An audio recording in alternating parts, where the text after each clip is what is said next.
الیوم اکملت لکم دینکم واتممت علیکم نعمتی ورضیت لکم الاسلام دینا. آج کے دن ہم نے تمہارا دین، تمہارے لیے دین کو مکمل کر دیا، اپنی نعمت تم پر تمام کر دی اور اسلام کو ایز اے ریلیجن تمہارے لیے پسند کیا دین کے طور پر. ان الدین عند اللہ الاسلام، اللہ کے حضور ایکسیپٹیبل ریلیجن صرف اسلام ہے. اچھا، یہ جو آیت ہے نا جی، اس آیت کے حوالے سے بھی سنی شیعہ کنفلکٹ پایا جاتا ہے. اہل تشیع کہتے ہیں یہ آیت نازل ہوئی ہے غدیر خم کے موقع پر، جو نبی علیہ السلام نے سیدنا علی کا ہاتھ بلند کیا تھا، من کنت مولاہ فہذا علی مولاہ. مسند احمد میں حدیث ہے، جامع ترمذی میں ہے، سنن نسائی الکبریٰ کے اندر، کئی کتابوں میں. اور وہ کہتے ہیں دین مکمل ہونا یہ تھا کہ نبی علیہ السلام نے اللہ تعالیٰ کے کہنے پر وصی مقرر کر دیا تھا حضرت علی کو. اللہ کا شکر ہے کہ یہ وہ کلیم غدیر خم کے بارے میں کرتے ہیں. اس کی وجہ سے ان کا جو یہ کلیم ہے نا وہ کمزور پڑ جاتا ہے. اس کی وجہ یہ ہے کہ حجۃ الوداع میں جو پبلک گیدرنگ تھی وہ تو تھی میدان عرفات کے اندر اور منی کے اندر. وہاں کے خطبوں میں تو آپ کو قرآن کا ذکر ملتا ہے. صحیح مسلم میں اپنے باپ وہ چیز چھوڑ کے جا رہا ہوں جسے پکڑ لو گے مضبوطی سے گمراہ نہیں ہوگے، وہ اللہ کی کتاب ہے. حاکم میں ایک حسن درجے کی روایت ہے، کتاب اللہ اور سنت. ترمذی میں ایک روایت ہے جس کی صحت میں اختلاف ہے، اس میں قرآن اور اہل بیت کا ذکر ہے، اور آگے ذکر ہے کہ یہ قیامت تک کٹھے رہیں گے. لیکن وہ قرآن اور اہل بیت ایک جنرل ہے کہ قرآن پکڑنا ہے، اہل بیت کے ساتھ اس نے سلوک کرنا ہے، جس طرح کہ غدیر خم پہ فرمایا. جو مسلم شریف میں اوپر تلے 4 حدیث ہیں کہ 2 بھاری چیزیں چھوڑ کے جا رہا ہوں، ان میں پہلی چیز اللہ کی کتاب ہے، اس میں ہدایت ہے، نور ہے، یہ اللہ کی رسی ہے، تم اسے پکڑو، جو اسے پکڑے گا ہدایت پہ ہوگا، جو چھوڑ دے گا گمراہ ہو جائے گا. دوسری چیز میرے اہل بیت ہیں، اہل بیت کے معاملے میں تمہیں اللہ کا خوف دلاتا ہوں. 3 دفعہ نبی علیہ السلام نے فرمایا. اتنا حصہ تو مسلم شریف کے اندر ہے. بہرحال سنی شیعہ دونوں متفق ہیں کہ غدیر خم پہ نبی علیہ السلام نے حضرت علی کے لیے فرمایا من کنت مولاہ فہذا علی مولاہ. جس کا مولا میں اس کا مولا علی، جس کا سرپرست میں اس کا سرپرست علی، جس کا جگری یار میں اس کا جگری یار علی. یہ سارے معنی درست ہیں. شیعہ ایک سٹیپ آگے جاتے ہیں، وہ کہتے ہیں اس سے کنکلوژن یہ نکلتا ہے کہ وصی رسول حضرت علی ہیں. ہم کہتے ہیں اگر وصی رسول حضرت علی ہوتے تو حضرت علی شیر خدا اپنی جان دے دیتے اور رسول اللہ نے جو ان کی ڈیوٹی لگائی تھی اسے پوری کرتے، جس طرح جمل صفین نہروان میں پوری کی ہے، اور اپنا حق کسی کو دینے نہ دیتے. میں نے تو نہج البلاغہ سے خلفائے ثلاثہ کی شان میں حضرت علی کے خطبات پیش کیے.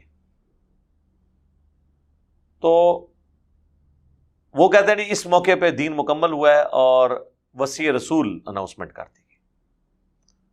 تو اس پہ مولانا اسحاق صاحب نے ایک بڑا ٹروتھ ریویل کیا تھا، اور میرا جو ان سے انٹرویو ریکارڈ ہے 40 کوسچنز ود مولانا اسحاق 23 مارچ 2012 کو، اس میں انہوں نے کہا تھا میں اپنے شیعہ دوستوں سے بھی کہتا ہوں کہ نبی علیہ السلام نے اگر اپنے بعد کسی کو خلیفہ نامزد کرنا ہوتا تو آپ نے حجۃ الوداع جہاں پہ ساری پبلک جمع تھی وہ موقع آپ نے کیوں مس کیا ہے، اور غدیر خم کا انتخاب کیوں کیا؟ غدیر خم تو مکے سے مدینے واپس آتے ہوئے ایک پانی کی جگہ تھی، اور وہاں پہ صرف اہل شام اور اہل مدینہ تھے، باقی سب لوگ اپنے اپنے علاقوں میں جا چکے تھے. ان لوگوں کو تو حضور نے حجۃ الوداع پہ کہا میں قرآن چھوڑ کے جا رہا ہوں. وہاں آپ نے کیوں نہیں کہا کہ میرا وصی یہ ہے؟ آپ بھی کہہ رہے ہیں غدیر خم پہ کہا، ہم بھی کہہ رہے ہیں غدیر خم پہ. تو انہوں نے کہا کہ غدیر خم پہ اس لیے کہا کہ یہاں پہ اہل شام اور اہل مدینہ تھے. اہل مدینہ افیکٹی تھے، اہل شام اہل مدینہ پہ چڑھائی کرنے والے تھے. واقعہ حرہ میں اہل شام نے مدینہ پہ چڑھائی کی. حضرت علی کی بغاوت جو کی اہل شام نے کی جنگ صفین میں. تو ان کو ڈرانا مقصود تھا اور ان کو بتا دیا کہ میرے اہل بیت کے ساتھ اس نے سلوک کرنا. میں تمہیں اپنے اہل بیت کے معاملے میں اللہ کا خوف دلاتا ہوں. حدیث سکران مختصر میں اس کے بارے میں عرض کروں. بعض لوگوں میں یہ بھی ہے، انہوں نے روایتوں میں درج کر دیا کہ یہ حجۃ الوداع کے موقع پر بھی آپ نے یہ بات کہی، مگر وہ نہیں درست بات. ہاں، یہ صحیح صرف یہ کہ غدیر خم کے موقع پر ہی آپ نے یہ بیان فرمایا.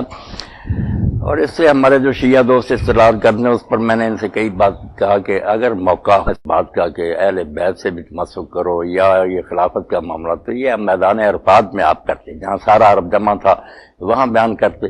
اب وہ سارے لوگ کوئی یمن کو چلے گئے، کوئی عراق کدھر چلے گئے، ادھر تو شام والے یا مدینہ والے ہی آئے، ان کے سامنے آپ نے یہ خطبہ دیا، وہ موقع آپ نے کیوں مس کر دیا جب ساری امت وہاں جمع تھی؟ وہ وہاں یہ ہدایت فرماتی، وہاں جو صحیح حدیث وہ آپ دیکھتے ہیں صحیح مسلم میں، ابو داؤد میں، آپ نے صرف کتاب اللہ کا کہا کہ میں تم میں ایک چیز چھوڑتا ہوں جس سے ہاں چلو جو ہے نا سنت وغیرہ کا وہ بھی حاکم وغیرہ کی روایتیں بس سارے ہی دیتے ہیں نا، کوئی نہیں، اصل بات جو تھی میں نے کہ تم میں کتاب اللہ چھوڑ رہا ہوں، اس کو پکڑ کر رکھو گے تو گمراہ نہ ہو۔ یہ جو خطبہ غدیر کا، اس میں بھی جو ہے نا تمسک کی بات کی، ہدایت لو اور نور ہے، وہ سارا قرآن کے بارے میں، اہل بیت کے بارے میں آپ کی بات ٹھیک ہے، آپ نے صرف نا حسن سلوک کی بات کی، اللہ تعالیٰ نے آپ پر منکشف کر دیا تھا کہ بعد میں لوگ ظلم کریں گے، اذکرکم اللہ فی اہل بیت، یہ بات کہی کہ میں تمہیں اللہ کا خوف دلاتا ہوں، میرے اہل بیت کے بارے میں غلط طرف سے اختیار نہ کرنا۔ ہدایت کی بات جو نا جہاں آتا نا بعد رہتا یہ میرے اہل بیت مسو کرو، وہ بھی نہیں صحیح ثابت ہوئی، نہیں بات جو نا ٹھیک کرنی چاہیے۔ ہاں کتاب جو ہے نا ہدایت کے لیے وہ اللہ کی کتاب ہے، بات باقی جو ہے نا کہ ان کے ساتھ ایک سلوک کرنا۔ پھر ساتھ اس کے جو آتا کہ حضرت زید نے جب یہ بات بیان کیا، لوگوں نے پوچھا اہل بیت کون ہے؟ اب جو شیعہ حضرات کا کہنا اس میں تو پھر 12 امام جو آل علی تھے ان وغیرہ یا امامت کی بات ہوتی، یہ تو کہا کہ یہ سارے اس میں داخل ہے جو آپ نے سکران میں کہا کہ میری اطرت آل جعفر بھی ہے، آل عقیل بھی ہے، تو یہ خلافت وغیرہ سے یا یہ دین کے لیے تمسک کی بات نہیں، یہ صرف آنے والے واقعات کے بارے میں نا امت کو ذرا ہدایت۔ وہ جیسے علامہ مناوی لکھتے ہیں کہ امت نے اس کے بالکل برعکس کیا، جو آپ نے تاکید کی نا اس کے الٹ کیا کہ کچھ شہید کر دیے گئے، کچھ قیدی بنا لیے گئے، کسی کو در بدر پھرایا گیا، ظلم تو محمد علی بھائی بہت کیا نا، آپ کی اس وصیت پر عمل نہ کیا تو ذکرکم اللہ بعد، ظلم جو کر سکتے تھے نا وہ کیا، اور وہ ظلم ہی آج تک نا امت کو پھر ایک نہیں ہونے دیتا، کیونکہ جن لوگوں کے دل زخمی ہیں کہ یا رسول اللہ کی اولاد کے ساتھ ان کلمہ گو نے کیا، بات ان کی بھی ٹھیک ہے، یہ دوسرے مسلمان ان کا لحاظ نہیں کرتے کہ ان کی کوئی ذاتی دشمنی نہیں کسی سے، وہ بیچارے غمزدہ ہیں کہ حضور کے بعد یار اس طرح کیوں سلوک کیا گیا، کوئی زہر سے مار دیا گیا، کسی کا سر قلم کر کے علاقوں میں گوایا گیا۔ اب یہ بات تو دل سود ہی، ہم 1000 پردہ ڈالیں دل تو جلتا ہے کہ کلمہ گو کا یہ کام نہیں تھا۔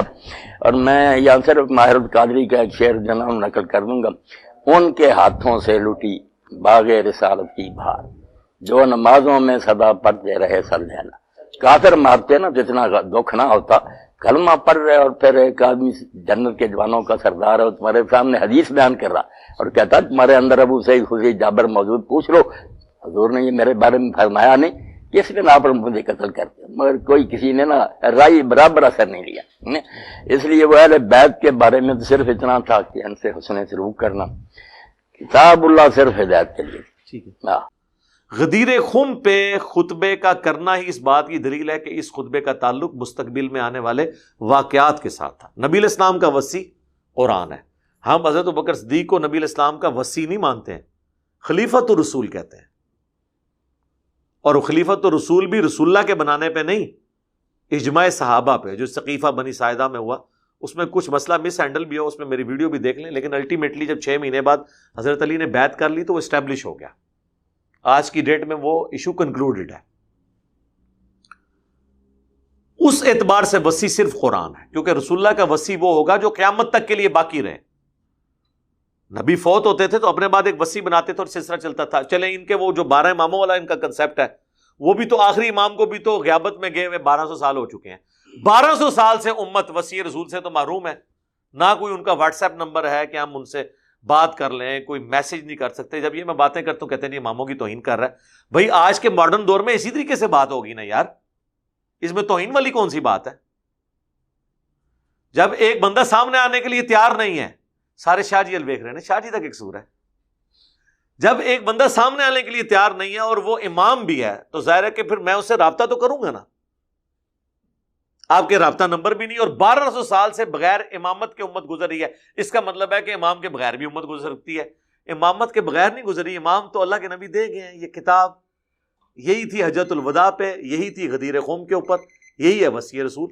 ہم نے تو کبھی کلیم نہیں کیا کہ حضرت ابوبکر جو ہیں وصی رسول ہیں، نہیں، قرآن ہے، کیونکہ وصی رسول اگر فوت ہو جائے تو اسے پھر نیکسٹ وصی اپنا بنانا ہوگا، اور یہ سلسلہ چلنا چاہیے، تو سلسلہ تو کوئی نہیں چلا، قرآن وصی رسول ہے قیامت تک کے لیے، یہ اللہ کے نبی کا خلیفہ ہے۔ تو لہٰذا یہ اس آیت کو اس سے ریلیٹ کرنا ہی غلط ہے، اور یہ آیت بھی غدیر خم پہ نازل نہیں ہوئی ہے، یہ میدان عرفات میں ہوئی ہے۔ اہل تشیع کہتے ہیں ہاں جی بعض روایتیں میدان عرفات کی ہیں، نازل وہاں ہوئی ہے، پڑھ کے آپ نے یہاں بتائی ہے۔ ہم کہتے ہیں چلے آپ کی یہ بات مان لیں، ہمارے نزدیک تو میدان عرفات میں نازل ہوئی، وہیں آپ نے اس کو بیان کیا۔ بخاری مسلم دونوں میں حدیث ہے، حضرت عمر کے پاس ایک یہودی آیا اور کہا کہ آپ کی کتاب میں ایک ایسی آیت ہے جو ہم پہ نازل ہوتی ہے، ہم اسے عید کا دن بنا لیتے، اور وہ یہ آیت ہے الیوم اکملت لکم دینکم، کہ دین تمام ہونے کا آپ کو خوشخبری دی گئی۔ تو حضرت عمر نے بڑا انٹلیکچوئل جواب دیا، انہوں نے کہا ہم خوب جانتے ہیں یہ آیت کب رسول اللہ پر نازل ہوئی، یہ آپ صلی اللہ علیہ وآلہ وسلم پر یوم عرفہ کے دن نازل ہوئی، 9 ذی الحجہ 10 ہجری کے اندر، اور اس دن جمعے کا دن تھا۔ حضرت عمر نے تو ڈھکے چھپے الفاظ میں میسج دیا۔ یہ حدیث جامعہ ترمذی میں آتی ہے، اس میں عبداللہ بن عباس کے پاس ایک یہودی آ کے کہتا ہے کہ یہ آیت جو آپ کی کتاب میں ہے نا ہم پہ نازل ہوتی تو ہم اسے عید کا دن بنا لیتے۔ تو حضرت ابن عباس نے کہا اللہ نے ہمیں پہلے ہی اس دن 2 عیدیں دی ہوئی تھی، ایک یوم عرفہ اور دوسرا جمعہ، تو یہ 2 عیدوں والے دن یہ آیت نازل ہوئی ہے۔ اب مجھے بتائیں یوم عرفہ کیا ہماری ڈکلیئرڈ عیدوں میں آتی ہے؟ جمعہ کیا ڈکلیئرڈ عیدوں میں آتی ہے؟ نہیں، لیکن ہم آنری طور پہ اسے عید کہتے ہیں۔ تو سر اگر کوئی میلاد شریف کو عید میلاد النبی کہہ لے آنری طور پہ تو کوئی نہیں چڑھنا چاہیے۔ کوئی غدیر خم کو عید غدیر کہہ لے، کوئی نہیں چڑھنا چاہیے۔ عید غدیر کہنے سے وہ عید وہ والی نہیں بن جانی جو 2 ہماری عیدیں ہیں۔ وہ شیعہ بھی 2 مان رہے ہیں، سنی بھی 2 ہی مان رہے ہیں۔ اس طرح بے شمار عیدیں بنائے، جمعہ 52 عیدیں تو جمعے کی بن گئی۔ جمعہ عید کا دن نہیں ہے مسلمانوں کے لیے، یہ ساری آنری طور پہ عیدیں ہیں۔ مین عیدیں وہی ہیں 2، تو آنری طور پہ جتنی کو بناتے ہیں یہ کوئی جھگڑا نہیں ہے۔ جھگڑا اصلی بات یہ ہے کہ اس میں سے آپ نے نکالنا کیا ہے۔ اگر آپ نے یہ نکالنا ہے کہ جی نبی الاسلام نے اپنا وصی بنایا کسی کو، تو پھر یہ بات پھر بالکل غلط ہو جائے گی۔ نبی الاسلام نے قرآن اپنا وصی بنایا ہے، بخاری مسلم دونوں میں حدیث ہے۔ عبداللہ ابن ابی اوفا سے کسی نے پوچھا کہ نبی الاسلام نے کیا وصیت کرنا امت پہ لازم کیا تھا؟ انہوں نے کہا کہ نبی الاسلام نے ہمیں قرآن پہ چلتے رہنے کی وصیت کی تھی۔ صحیح بخاری میں آتا ہے حضور کی وفات والے چیپٹر میں، سیدہ عائشہ کو کوئی آ کے کہتا ہے کہ لوگ تو یہ بات کر رہے ہیں کہ حضرت علی کو رسول اللہ نے اپنا وصی بنایا تھا۔ تو حضرت عائشہ نے کہا حضور کی وفات میری گود میں ہوئی ہے، اللہ کے نبی علیہ السلام نے کسی کے لیے اپنی وصیت نہیں فرمائی۔ حالانکہ یہ موقع تھا حضرت عائشہ یہ کہہ سکتی تھی کہ میرے باپ کو خلیفہ بنایا حضور، نہیں کہا۔ بلکہ اس سے بھی بڑھ کے صحیح مسلم میں حدیث ہے، کسی نے اما عائشہ سے پوچھا کہ آپ بتائیں کہ اگر اللہ کے نبی اپنا خلیفہ کسی کو بناتے تو کسے بناتے ہیں؟ اور انہوں نے کہا کہ میرا خیال ہے کہ حضرت ابو بکر کو بناتے ہیں۔ ان کا اس کے بعد فرمایا عمر کو۔ اس نے پوچھا اس کے بعد، تو کہا ابو عبیدہ ابن جرح کو۔ تو حضرت عائشہ نے کبھی کلیم نہیں کیا حضرت ابوبکر صدیق کو خلیفۃ الرسول یا وصی رسول، اس حوالے سے جو شیعہ اہل سنت پہ الزام لگاتے ہیں یا بعض اہل سنت کلیم کرتے ہیں۔ ہم خلیفۃ الرسول انہیں اس لیے نہیں مانتے کہ نبی نے اپنا خلیفہ بنایا ہے، خلیفۃ الرسول اس لیے مانتے ہیں کہ صحابہ نے چنا ہے۔ رہ گئے نمازیں پڑھنے والی بات، یا وہ کہتے ہیں جی بخاری میں حدیث ہے ابو بکر کے علاوہ سارے دروازے بند کر دو، وہ تو ترمذی میں حدیث ہے علی کے علاوہ سارے دروازے بند کر دو۔ وہ فضائل تو دونوں طرف موجود ہیں۔ نماز تو عبد الرحمن بن عوف کے پیچھے بھی حضور نے پڑھی ہے، ٹھیک ہے۔ اشارے ہونا، یہ میں بھی مانتا ہوں کہ جو غالب چیز یہ ہے کہ نبی علیہ السلام اگر اپنا وصی بناتے تو حضرت علی کو نہ بناتے، اس کی وجہ ہے کہ حضرت علی تو حضور کے بچوں کی مانت تھے، تو اس میں یہ ایک عنصر آ سکتا تھا خلافت و ملوکیت والا۔ تو اس معاملے میں زیادہ غلوف سے کام نہیں لینا چاہیے۔ میں نے 3 گھنٹے کی ویڈیو ریکارڈ کروائی ہے، وصی رسول کون ہے اور حدیث قرطاس کا تحقیقی جائزہ۔ وہ کہتے ہیں جی وفات کے وقت حضور نے کاغذ قلم مانگا تھا۔ تو آج تو وہ ٹاپک نہیں ہے، ورنہ تو یہ 3 گھنٹے اسی آیت کے اوپر لگ جائیں۔ میں نے ایک اجمالی گفتگو اس حوالے سے کر دی ہے۔ اللہ تعالیٰ سے دعا ہے جو حق بات میں نے کہی اللہ تعالیٰ ہمارے دلوں میں راسخ فرمائے۔ اگر جذبات میں میرے منہ سے کوئی غلط بات نکل گئی تو اللہ تعالیٰ ہمارے دلوں سے اسے دھو ڈالے، ہمیں معاف بھی فرما دے، ہمیں کتاب و سنت کی تعلیمات پر عمل کر کے دوسرے بھائیوں تک پہنچانے کی توفیق عطا فرمائے۔ سبحانک اللہم و بحمدک، اشہد ان لا الہ الا انت، استغفرک و اتوب الیک، وما علینا الا البلاغ المبین۔ جزاکم اللہ خیرا۔